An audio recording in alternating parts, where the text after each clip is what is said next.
Ya, materi selanjutnya untuk pembelajaran hari ini yaitu tentang fungsi, ya.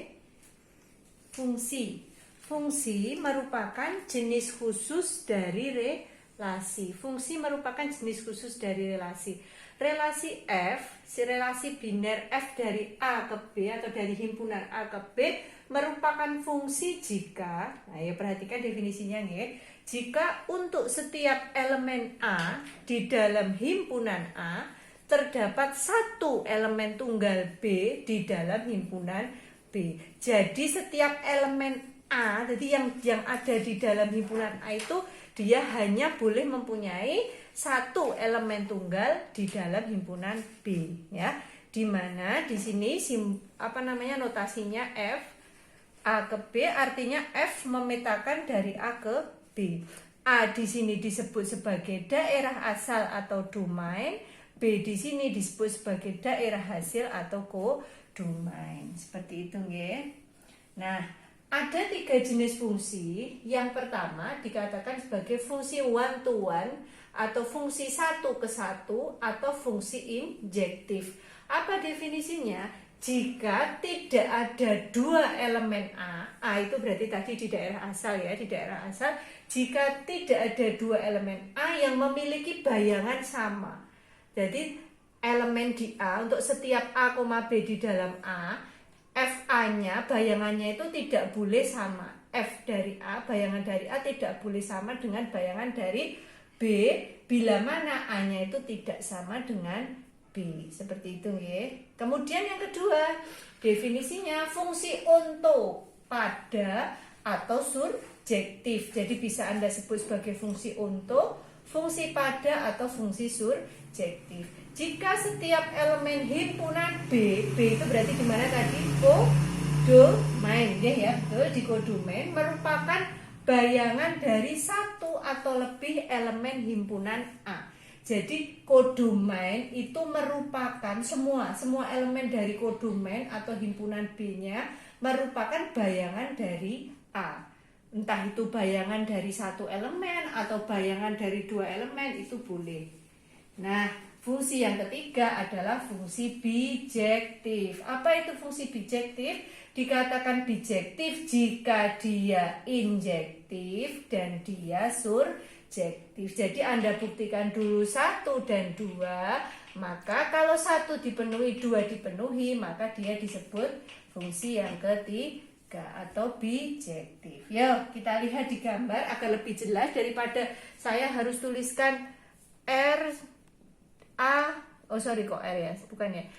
F dari A ke B, daripada saya tuliskan seperti ini, ya, misalkan sama dengan himpunan A, 1, A, B, 2, C, 4. Nah, ini mungkin lebih jelas nanti kalau misalkan dipahami dengan gambar. Ya, kita lihat. Apakah ini merupakan fungsi? Nah, lihat kembali ke definisi. Dia dikatakan fungsi jika untuk setiap A di dalam himpunan A terdapat satu elemen tunggal. Nah, kita lihat. A punya elemen? Punya teman, A dipetakan ke 1, kemudian B punya kawan di 2, elemen dari B, kemudian C punya kawan 4. Masing-masing berapa kawannya? 1. Berarti apakah dia merupakan fungsi? Iya, Bu, ini merupakan fungsi. Ya. Fungsi apa sifatnya? Apa yang dipenuhi? Apakah dia injektif? Nah, bayangannya sama atau berbeda? Bayangannya sama atau berbeda? Kita lihat di sini. Beda semua. A bayangannya 1, B bayangannya 2. Nah, karena dia bayangannya beda semua, berarti dia memiliki sifat injektif. Apakah dia surjektif?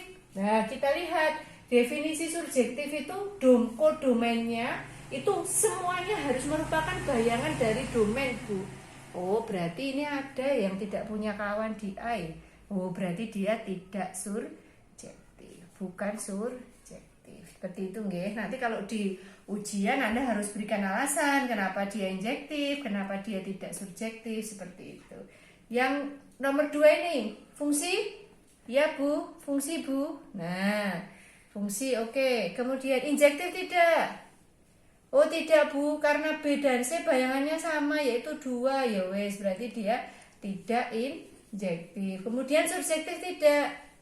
Surjektif Bu, karena tiga-tiganya merupakan bayangan dari fungsi domain. Berarti dia surjektif. Kemudian yang ketiga, A temannya 1, B temannya 4, C temannya 2, D temannya 4.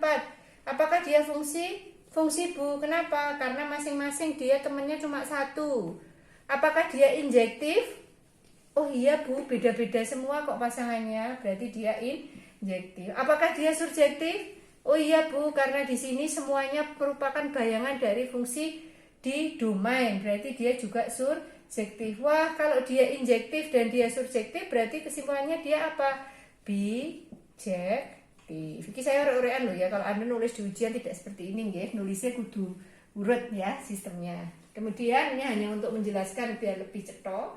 Untuk yang keempat, ini fungsi atau bukan ya? Kenapa bukan? Kenapa bukan fungsi? Oh, karena salah satu elemen di A itu punya 2 kawan atau 2 bayangan di B Bu. Padahal tadi bolehnya 1 elemen tunggal di B. Berarti ini bukan fungsi. Nek bukan fungsi ya sudah, tidak usah dicari sifatnya. Otomatis dia tidak akan punya 3 sifat ini. Ya? Sudah? Kalau sudah jelas coba dipahami dulu. Nanti untuk contoh soalnya saya share berikutnya. Atau nanti setelah ini akan saya tambahkan sedikit terkait dengan inverse dan komposisi fungsi. Dicatat dulu ya, ini dicatat dan dipahami dulu. Sudah, terima kasih.